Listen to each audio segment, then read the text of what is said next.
എല്ലാവർക്കും നമ്മുടെ അടുത്ത വീഡിയോയിലേക്ക് സ്വാഗതം. അപ്പോൾ ഞാനിന്നിവിടെ ഉണ്ടാക്കാൻ പോകുന്നത് നമ്മുടെ വൈറ്റ് സോസ് പാസ്തയാണ്. അപ്പോൾ കുട്ടികൾക്കൊക്കെ ഏറെ പ്രിയപ്പെട്ട ഒരു വിഭവമാണിത്.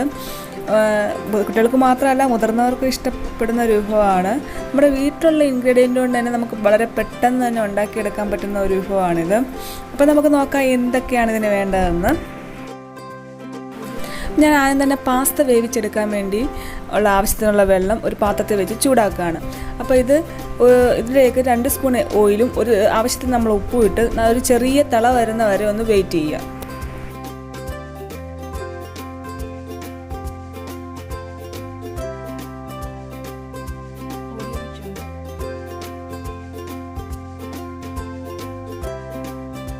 ഇപ്പം നമ്മുടെ വെള്ളത്തിന് ചെറുതായിട്ട് തിള വരാൻ തുടങ്ങിയിട്ടുണ്ട്.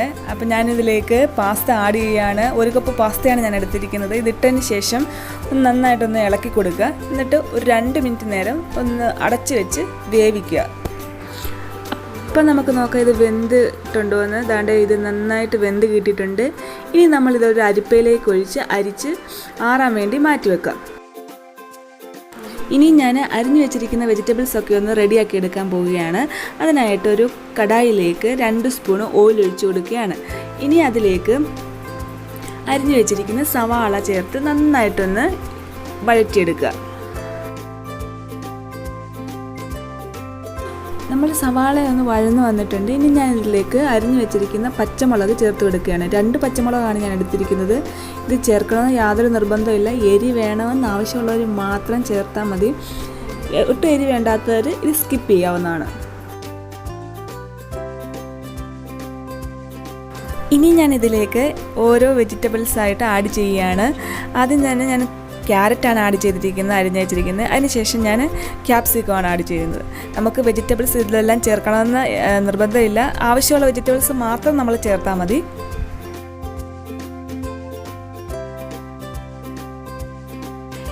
ഇനി ഇതിലേക്ക് 1 സ്പൂണ് ജിഞ്ചർ ഗാർലിക് പേസ്റ്റാണ് ആഡ് ചെയ്യുന്നത്. ആഡ് ചെയ്ത് നന്നായിട്ടൊന്ന് വഴറ്റി കൊടുക്കുക. ഇതിൻ്റെ പച്ചമണം മാറി കിട്ടിയാൽ മതി വെജിറ്റബിൾസിൻ്റെ, അല്ലാതെ ഒരുപാട് വേവിച്ചെടുക്കരുത്.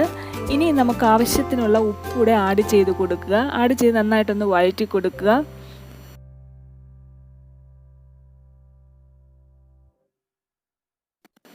നമ്മുടെ വെജിറ്റബിൾസിൻ്റെ പച്ച ചുവയൊന്ന് മാറി കിട്ടിയിട്ടുണ്ട്. നന്നായിട്ട് റെഡി ആയിട്ടുണ്ട്. ഇനി നമ്മൾ അരിച്ച് വെച്ചിരിക്കുന്ന പാസ്ത ഇതിലേക്ക് ആഡ് ചെയ്ത് നന്നായിട്ടൊന്ന് വഴറ്റി കൊടുക്കുക. നമ്മളുടെ വെജിറ്റബിൾസ് അതിലൊന്ന് മിക്സ് ആവുന്ന രീതിയിലൊന്ന് നന്നായിട്ടൊന്ന് വഴറ്റി കൊടുത്തതിന് ശേഷം ഇത് വാങ്ങി വെക്കേണ്ടതാണ്.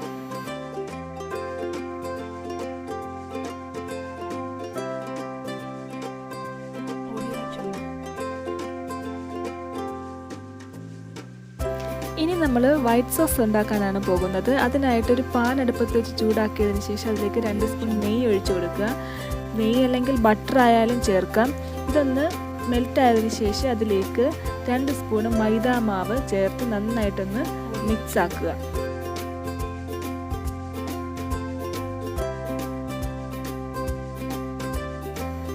നമ്മളുടെ മൈദാ മാവ് നല്ലതായിട്ടൊന്ന് റെഡിയായി കിട്ടിയിട്ടുണ്ട്. ഇനി ഇതിലേക്ക് നമ്മൾ പാൽ ചേർത്ത് കൊടുക്കണം. ഞാൻ 1 കപ്പ് പാലാണ് ചേർക്കുന്നത്. മുഴുവനായിട്ട് ഒഴിച്ച് കൊടുക്കുകയല്ല, കുറേശ്ശെ ഒഴിച്ച് അതൊന്ന് മിക്സാക്കി എടുക്കുകയാണ്. അതിൻ്റെ ആ കട്ട കെട്ടാത്ത രീതി, കട്ട മാറി കിട്ടുന്ന രീതി നന്നായിട്ടൊന്ന് മിക്സാക്കി കൊടുക്കണം. അതിന് കുറേശ്ശെ പാൽ ഒഴിച്ച് കൊടുക്കുക.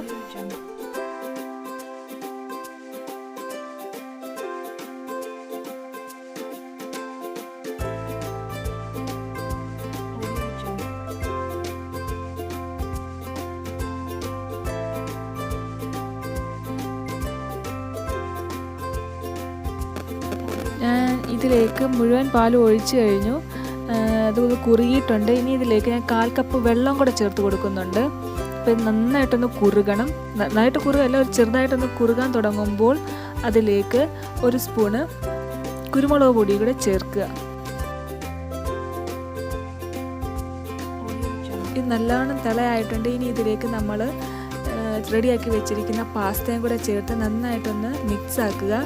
ഇത് എന്നിട്ടൊന്ന് തിളച്ച് കിട്ടിയാൽ മതി. ഒരുപാട് കുറുകാൻ പാടില്ല. കാരണം ഇത് മൈദാമാവ് ചേർത്തായതുകൊണ്ട് ഇരുന്ന് കുറച്ചുകൂടെ ഒന്ന് കുറുകും തണുക്കുമ്പോൾ. അതിനാൽ ഒരുപാട് കുറുകി കളയരുത്.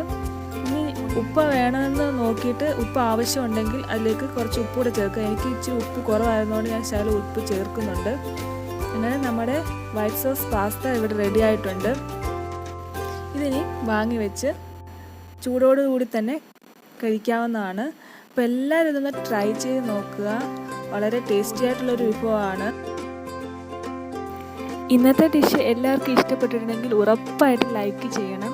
അടുത്ത ടേസ്റ്റി ആയിട്ടുള്ളൊരു വിഭവമായിട്ട് വരുന്നവരെ എല്ലാവർക്കും ബൈ.